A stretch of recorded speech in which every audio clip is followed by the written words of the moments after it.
안녕하십니까 재림성도 여러분, 제 이름은 김운혁이라고 합니다. 오늘은 2014년도 12월 5일입니다. 제가 다니엘서 12장 예언 도표를 가지고 여러분을 세 번째 찾아뵙게 되었습니다. 어떻게 하면 여러분이 이 예언 도표를 확실하게 이해하게 도와드릴 수 있을까, 그것을 연구하다가 제가 약간 더 보충적인 설명을 드리기 위해서 오늘 짧게 동영상을 만들게 되었습니다. 여러분, 다니엘서 12장의 예언 도표는요, 다니엘서 8장과 9장이 최종적으로 함께 성취가 되는데, 여러분이 가질 수 있는 질문은, 왜 다니엘서 8장이나 다니엘서 9장은 이미 다 성취된 것 같은데 왜 그것을 다시 또 마지막 때에 다니엘서 12장에서 다시 또 반복해서 성취가 된다고 하는 것일까?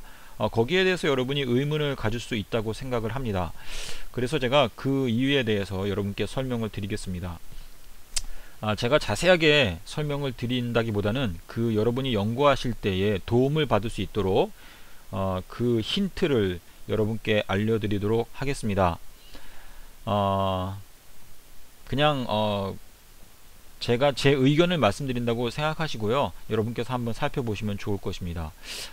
첫 번째로 다니엘서 8장에서 2300주야가 성취가 되었는데, 왜 마지막 때에 2300달이 반복되면서 왜 또 2300주야를 우리가 언급하는가, 그것을 살펴보겠고요.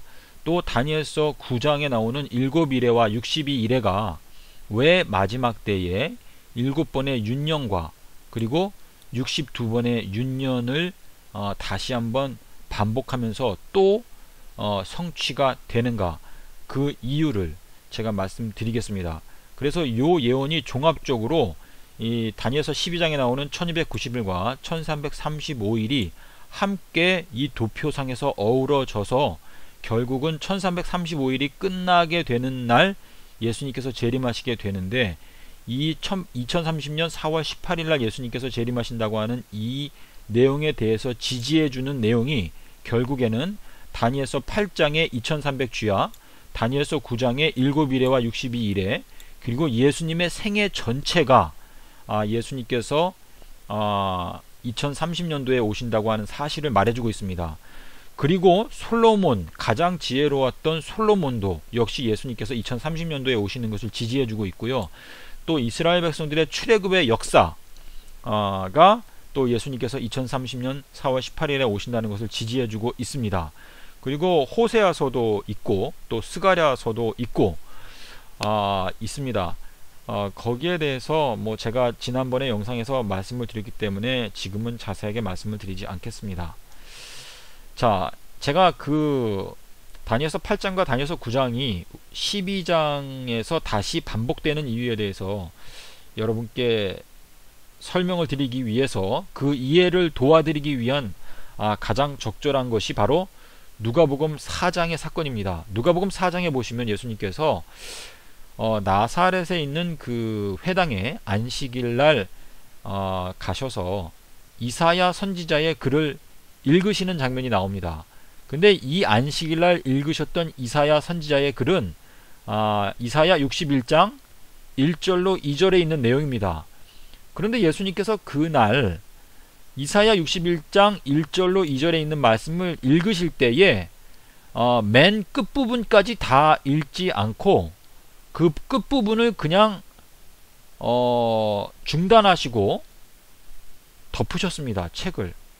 근데 그 이유에 대해서 우리가 잠깐 살펴보겠습니다.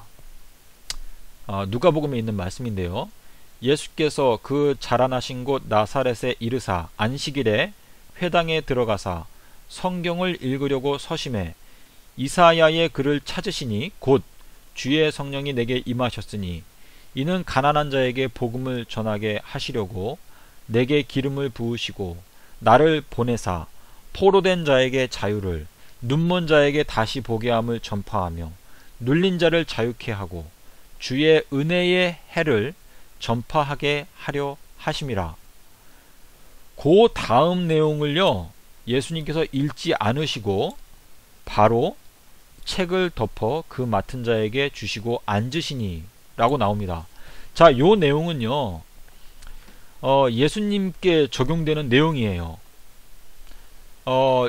하나님의 성령께서 예수님께서 침례받고 물에서 올라오실 때에 비둘기같이 역사하셨습니다. 그리하여서 그 표현을 기름을 부으셨다라고 표현을 했는데요. 그렇게 성령을 베풀어 주신 이유는 예수님께서 포로된 자들, 영적으로 포로된 자들, 그 죄에 종된 자들을 죄의 속박에서 자유케 해주시기 위해서, 그리고 눈먼 자에게 천국의 교훈을 말씀해 주시면서 천국을 볼 수 있게 해주시고, 또 눌린 자를 자유케 해주시고, 주의 은혜의 해, 이것은 예수님의 십자가로 말미암아 열린 것입니다. 예수님의 십자가 때문에 이 지구상에 6,000년, 사실상은 7,000년이죠. 근데 마지막에 1,000년 동안 그 심판하는 기간이 있기 때문에 그건 빼지만, 그 은혜의 시기가 이 7,000년간의 은혜의 시기가 은혜의 해를 전파하게 하려 하심이라 라고 말했습니다. 근데 요 뒤에 우리 하나님의 신원의 날, 이 신원이라는 것은 복수라는 의미입니다. 하나님의 복수의 날을 전파하여 모든 슬픈 자를 위로하되, 이 땅에서 부당하게 압제받는 자들을 위로하는 것은 하나님께서 복수해 주실 것이다. 여러분, 신명기서에 보면 그런 말씀이 있습니다. 복수하는 것이 나에게 있으니 모든 복수하는 일을 나에게 맡기라, 하나님께서 말씀하셨습니다. 그래서 예수님께서 초림하셨을 때에는 이 복수하시는 것이 목적이 아니었습니다. 그렇기 때문에 예수님께서 이 내용을 읽지 않으시고 그 책을 덮고 돌려주신 것입니다. 제가 왜 이 말씀을 드리는가 하면은요, 다니엘서 8장에 나오는 이 2300 주야의 내용을 여러분께서 보시면은요, 1844년도에 다니엘서 8장의 예언이 다 성취가 되지 않았다는 사실을 여러분께서 알게 되십니다. 그렇기 때문에 2300 달이라고 하면서 다시 이중적으로 최종적으로 성취가 되는 것입니다. 역시 다니엘서 9장도 마찬가지입니다. 여러분께서 다니엘서 9장 24절을 읽어 보시면은요, 예수님께서 십자가에 달려 돌아가시는 그때에 이 다니엘서 9장 24절의 예언이 다 성취가 되지 않았어요. 그래서 이 말세에 7번의 윤년이 지나면서 또 62번의 윤년이 지나면서 다시 한번 성취가 되는 것입니다. 여러분께서 그 내용을 정말 기도하시면서 읽어보시면 정말 그렇구나 하는 것을 이해하실 수 있게 될 것입니다. 1800, 제가 이거를 지금 자세하게 설명드리지 않겠습니다. 근데 여러분께서 이 영상을 정지해 놓으시고 살펴보시고 또 성경을 보시면 여러분께서 이해하실 수 있습니다. 1844년에 이루어지지 않은 예언, 1844년도에 여기에 적혀있는 이것들이 실제로 이루어졌는지 여러분이 자문해 보십시오. 매일 드리는 모모와 망하게 하는 죄악이 끝났습니까? 1844년에? 그리고 성소와 백성이 내어준 바 되며 짓밟힐 일이 어느 때까지 이르고, 이것은 1260년간의 그 성도들이 박해를 받았는데요. 여러분께서 계시록 13장에 보시면 아시겠지만 그 머리 하나가 상하여 죽게 된 것 같더니 그 죽게 되었던 상처가 나음에 온 세상이 이상히 여겨 그 짐승을 따르고, 다시 말해서 그 작은 뿔 세력은 최상권 시대를 2번 맞이합니다. 그래서 이 계시록은 다니엘서를 보충해주는 책이라고 그랬잖아요. 그래서 이 성소와 백성이 내어준 바 되며 짓밟힐 일이 1798년도에 끝나는 것처럼 보였죠. 그런데 계시록에 가니까 그 죽게 되었던 상처가 나음에 또 무저갱에서 짐승이 다시 올라오는데 라는 표현을 보면은요, 이 그 작은 뿔 세력이 최상권을 2번 1798년도에 끝난 것처럼 보였지만 그 죽게 되었던 상처가 나았을 때 다시 최상권을 회복하는구나. 그러므로 성소와 백성이 내어준 바 되는 일이 또 있구나. 다시 말해서 한때 두때 반때가 다시 또 반복되는구나 라는 것을 아실 수 있는데요. 그 내용이 바로 계시록 13장 5절에 42달 일할 권세를 받게 되는 그 무서운 짐승에 관한 것입니다.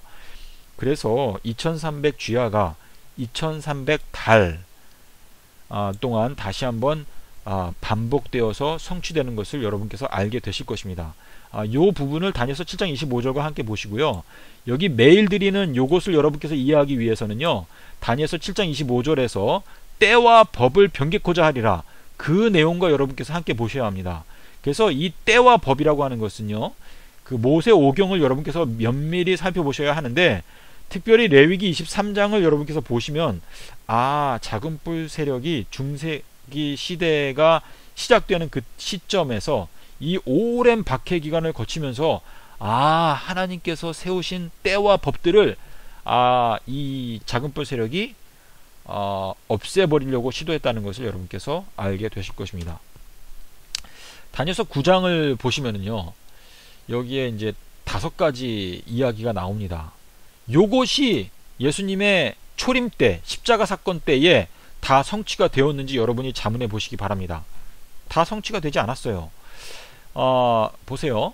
내 백성과 내 거룩한 성을 위하여 70일에로 기한을 정하였나니 말했는데요. 이 말은 사실상은요, 이 71회라고 하는 이 표현 속에서 내 백성과 내 거룩한 성을 위해서, 다시 말해서 하나님의 참된 백성과 그리고 새 예루살렘 성이 완전히 건축되는 일을 위해서 7000년의 기간을 할애하셨다라는 것의 의미가 여기에 들어 있습니다. 그거는 여러분께서 생각해 보시고 여러분의 판단에 맡기겠습니다. 왜냐하면 이것을 여러분께서 동의하시기 위해서는요, 시간이 필요합니다. 허물이 마치며, 이거는 트랜스그레션인데요, 하나님의 법을 범하는 것인데, 허물이 마치는 일이 예수님의 십자가 사건 때에 성취가 됐습니까? 지금도 죄는 계속 범하고 있어요. 그 때문에 성취가 된 게 아니죠. 죄가 끝나며, make sin end, 죄가 끝나게 했습니다. 이게 여러분 성취가 됐습니까? 예수님의 십자가에서? 물론 이 온 지구상의 죄를 대속하셨지만, 죄는 지금도 여전히 정결케 되지 않은 상태에서 하나님의 성소에 그대로 있고, 예수님께서 여전히 봉사를 하고 계십니다. 죄악이 영속되며 atone the iniquity, 이거는 죄의 값을 지불하시는 내용인데요, 이거는 예수님의 십자가에서 성취가 된 것입니다. 죄악이 영원히 속하게 되며, 근데 이것도 사실은 여러분께서 대속죄일 날 이루어지는 일에 대해서 여러분께서 보시면은 근데 이거는 뭐 십자가에서 성취되었다고 저는 말할 수 있다고 생각합니다. 그리고 영원한 의가 드러나며 bring in everlasting righteousness, 이거는 하나님의 그 영원하신 공의, 하나님께서 의로우시구나, 이 지구에 죄가 들어온 것이 하나님의 책임이 아니구나, 사단과 그의 추종자들이 범죄한 것이 하나님의 책임이 아니구나, 이것이 영원한 의인데요, 그 영원한 공정성, 하나님의 선하심이 드러나는 것이 십자가 사건에서 성취가 되었습니다.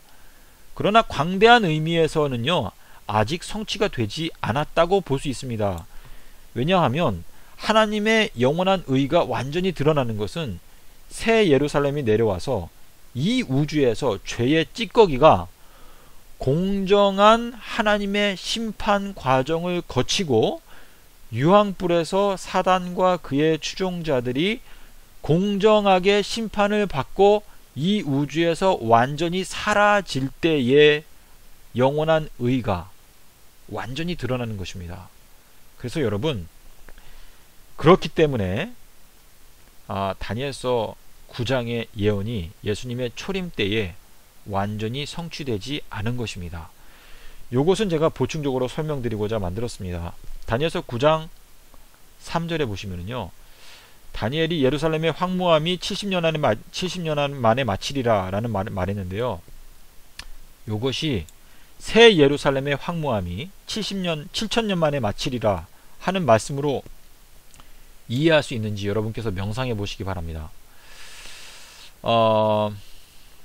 요한복음 2장 19절에서 예수님께서 이 성전을 헐라 내가 3일 동안에 일으키리라. 이 말은요, 내가 새 예루살렘을 3000년 동안 일으키리라는 말씀입니다. 베드로가 그것을 깨닫고 주님께는 하루가 1000년 같다는 것을 알게 되었고, 그것을 절대 잊지 말라고 베드로가 강조하여 놓았습니다. 계시록 21장 2절에 보시면은요, 새 예루살렘 도성이 하늘에서 내려오는 것을 보니 라는 표현이 있죠. 계시록 21장 17절에 보면 그 새 예루살렘 성곽을 청량하는데 사람의 청량, 곧 천사의 청량. 다시 말해서 이 새 예루살렘은요, 사람을 말하는 것입니다. 물론 건물도 말하는 것이죠. 근데 궁극적으로 하나님께서 말씀하시고자 하는 것은 새 예루살렘은 결국은 사람, 예수님께 붙은 자들 14만 4천을 가리키는 것입니다. 재림성도 여러분, 제가 오늘 여기까지 영상을 마치겠습니다. 주의 영께서 여러분의 마음을 지도하셔서 다니엘서 12장 예언대표에 대해서 여러분께서 확신을 갖게 되시는 날이 하루속히 임하게 되기를 바랍니다. 그리하여 여러분이 말씀 속에서 확신을 갖게 되신다면 여러분은 흔들리지 않는 확고한 믿음을 갖게 되시고 주님께 온전한 헌신을 드릴 수 있게 되실 것입니다. 주님 진실로 속히 오십니다. 주님의 은혜가 여러분의 마음 가운데 함께 하심으로 주님께 헌신하는 큰 축복을 받게 되시기를 바랍니다. 감사합니다.